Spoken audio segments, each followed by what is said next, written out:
नमस्कार साथियों, आज पुनः मैं मिसेस स्वाति वर्मा अपने चैनल आयुर्वेद इमॉर्टल्स में खरबूजे की जानकारी लेकर हाजिर हूँ।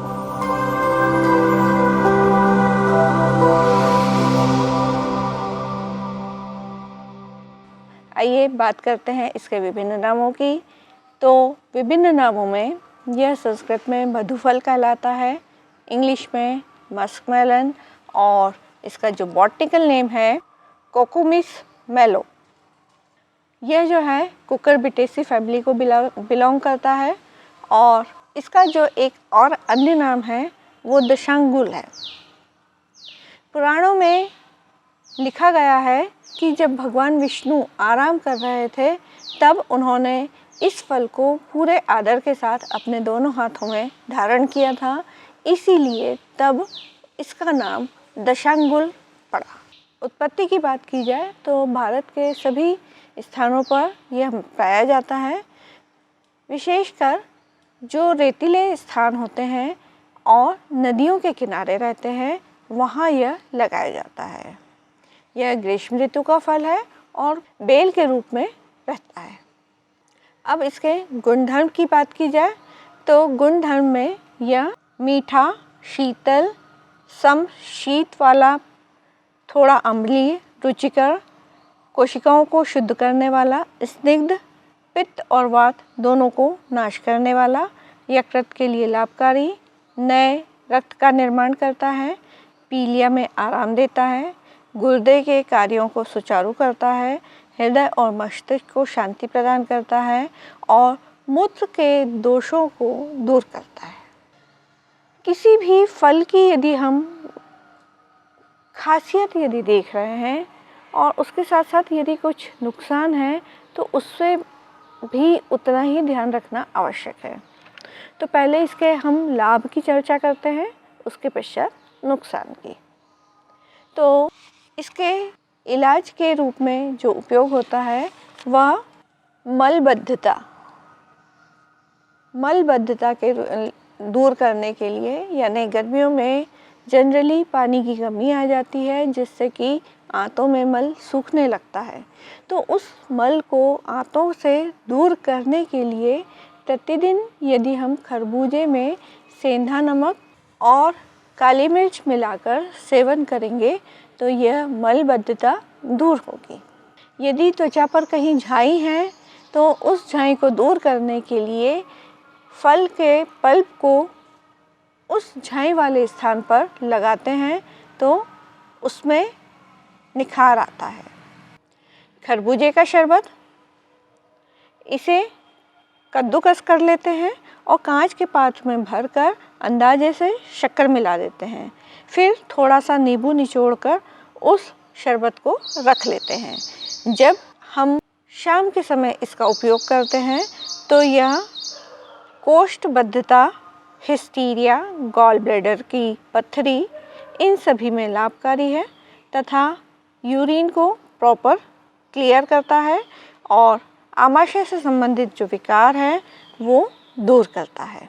अगला प्रयोग देखते हैं मूत्र विरेचन के लिए। ताज़ा फल एक पाव, उसे छील के पल्प को निकाल कर खा लें, उसके ऊपर 3 ग्राम मिश्री चूस लें। इस प्रकार दिन में करीब 3 से 4 बार करने से मूत्र भली प्रकार से आएगा और वीर्य की वृद्धि भी होगी। इस दौरान इस चीज़ का ध्यान रखें कि पानी ना पिएं। यदि ऐसा कुछ आवश्यक लगता है तो 3 से 4 घंटे पश्चात गाय का दूध ले सकते हैं। बीज, इसके बीज ये भी इम्पोर्टेंट होते हैं। बीज की जो प्रकृति रहती है वह शीतल, बलवर्धक, यकृत के अवरोधों को दूर करने वाली होती है।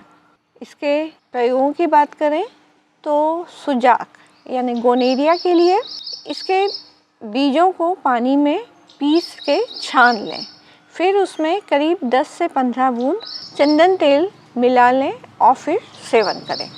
गुर्दे के दर्द के लिए बीजों को पीस कर छान लें, छानने के पश्चात उसमें जवाखार यानी पोटेशियम कार्बोनेट और कलमी शोरा यानी पोटेशियम नाइट्रेट, ये दोनों मिलाकर सेवन करें।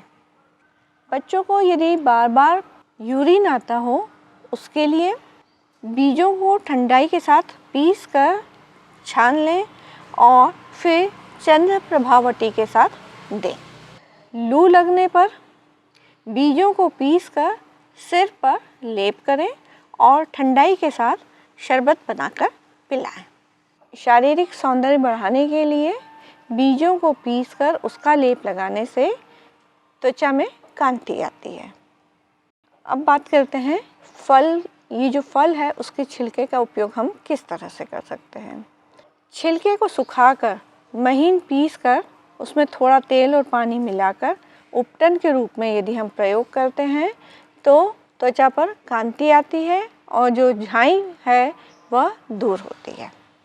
जो दाल देरी से पकती है, यानी कुकिंग में कई बार कुछ दाल ऐसी आ जाती है जो देर से कुकिंग होती है, तो इस छिलके का चूर्ण 2 ग्राम उस दाल में डाल देते हैं तो वह शीघ्र पकने लगती है, यानी उसकी कुकिंग टाइमिंग जो है रिड्यूस हो जाता है। मूत्र अवरोध के लिए छिलकों को पानी में पीसकर पिलाने से शीघ्र पेशाब आता है और खुल कर आता है, जिससे मूत्र संबंधित समस्या जो है वो दूर हो जाती है। अब बात करते हैं इन बीजों के नुकसान क्या हैं। यदि 5 ग्राम बीज स्प्लीन वाले रोगी को दे दिया जाए तो वह उसके लिए नुकसानदायक है। यदि बाय द वे उस रोगी ने ले भी लिया है, उसका निवारण जो है शहद या ककड़ी के बीज देकर दूर किया जाता है। इसका फल किस रूप में नुकसानकारक है। जब भी इसे खाएं उसको खाने के पूर्व ठंडा कर लें। भोजन के पश्चात कुछ समय बाद इसका सेवन करें। खाली पेट या भोजन करने से पहले कभी भी उपयोग ना करें, क्योंकि इससे पित्त बढ़ने का संभावना रहती है। आसपास यदि हैजा फैला हो तो कभी भी इस फल का प्रयोग ना करें। जब भी इसे खाएं, खाने के बाद दूध कभी ना पिएं, इससे हैजा होने के संभावना रहती है।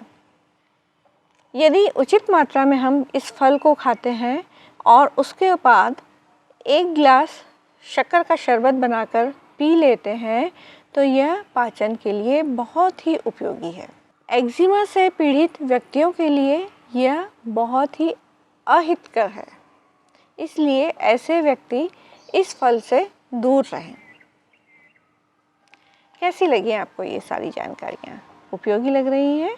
तो फिर लाइक, शेयर, सब्सक्राइब कीजिए और इस तरह की जानकारियों को पाते रहिए और फ़ायदा उठाते रहिए। यही हमारा उद्देश्य है। चलिए फिर मिलते हैं अगले एपिसोड में। इसी के साथ नमस्कार।